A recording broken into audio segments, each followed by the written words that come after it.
Working on the 2011 Ford Taurus SEL with the 3.5 liter V6 engine, and doing a head gasket replacement because it failed, and came across some things I just wanted to share. I hadn't seen much out there for it. Not really a lot of tools needed for this one, mostly 5/16, a 13 millimeter, a 10 millimeter, a 15 mil, 18 mil for the crank, and a TP55 for the cam. So under the car, you'll take off this splash shield to get access to the radiator, and up there is the radiator plug. It takes, I think it's I'm having focus. Anyway, it's right there. Just unscrew that, and then the coolant will come down from this hole right here. Working from the fender side, the passenger side, you'll remove the cover that comes in here to the guard, so you have access to the crank and to the exhaust and power steering pump you're going to need over here. Down below,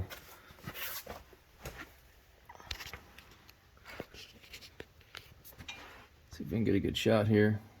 The oil pan, the oil drain plug.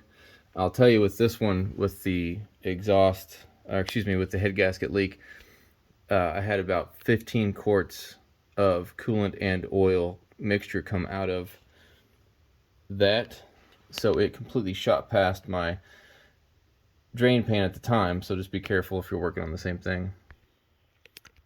When you first get started, go ahead and spray down with WD-40 all of the exhaust bolts.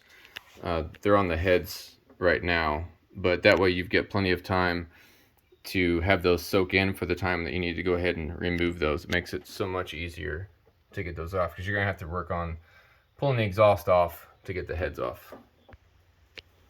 This is the belt tensioner. This one is seized. It would not rotate at all with using this, so I ended up just having to unbolt it and pull it from the body to get the belt off, so I just ordered a new one as a replacement. Here's the information on the belt tensioner, AC Delco. So the power steering pump, it's connected to the crankshaft over here on the back side. There's two different sets of ribs, and it's actually a stretch belt. There's no tensioner on it. So there's a few different ways you can do it. One, you could just cut it off if you're replacing it, but if you want to try to reuse it, you can finagle a strap underneath here and then turn the crank. There's different ways to do it, but they also make a tool that you can use and you can rent for free at O'Reilly's or AutoZone. But here's the stretch belt replacement item number from AC Delco. For the harmonic balancer, it takes a 3-jaw puller to get this removed. They also make one that kind of turns to the right to lock it in, but a 3-jaw puller will work just fine if you rent one of those. And that's the one that's got the 18 mil crankshaft bolt. So then there's the job of identifying which roller chain setup that you have. So the engine comes equipped with either a roller primary timing chain or an inverted tooth primary timing chain. So then here's the difference between the two. You're going to have one of these setups, one of the guides is going to look like either the one on the left or the one on the right. I have the one on the right, number 2, inverted tooth timing chain, which looks like this. It's got a bunch of different holes in it, so it's completely obvious it's different from the one on the left, where it's just kind of a single flat plate with 2 bolts. And then that also means you're going to have some sort of a different water pump style.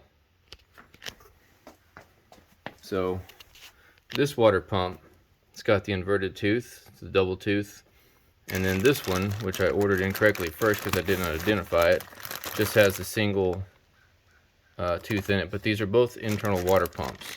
So this one might work, but I'm not going to take a chance. I'm just going to replace it with what came off of the vehicle, which was that one. Let's see if there's the code info for the AC Delco. And then this GMB water pump, there's the information on it, just in case you're curious. I also went ahead and bought this cam tool holding set from BETool from Amazon. It's like 30 bucks, 27 bucks, something like that. And there's 2 of these in a box with a holding pin there for the tensioners. So if it was on the car, it'd just go like this. There's a couple of flat spots on the cams, and then you, while all the chains are still together, you roll it to where those are up and down, and you just put the alignment tools on them, and that way you can break free the bolts like this one. So it holds it in place. You can use a wrench, but this is a nice tool, especially when I go to put it back together again as well. But these bolts are torque to yield. So let's look at the new ones. So the TP55 is the size that fits into these bolts. So it's a Torx Plus 55. It's got more girth to the end of it. Here's a regular TP55, more of a star shape, the fine point. So it's got more of a loose fit than the one that Ford manufactures for it. So I think this was $13 on Amazon. And then the replacement bolts, I had to go to Ford to get new bolts since they are torque to yield. And here's the number on them. So now I'm getting to the process of cleaning everything off, cleaning out the heads, and cleaning off the engine block to get it all put back together. I just want to stop for a few minutes and kind of go through some of the concerns or issues that I had along the way. So identifying which style that you have. Here's the old water pump still on here, the double inverted tooth there. The other thing that was it's going to be a concern when I go to put it back together, the timing cover will fit through here just fine, except for this power steering line. So I'm going to have to really figure out a way to get it up out of the way, because otherwise the silicone's just going to rub off. So that's something else I have to figure out along the way. But if something else happens, I'll put it back together. I'll give more information. I'll do a part 2 or something. Thanks.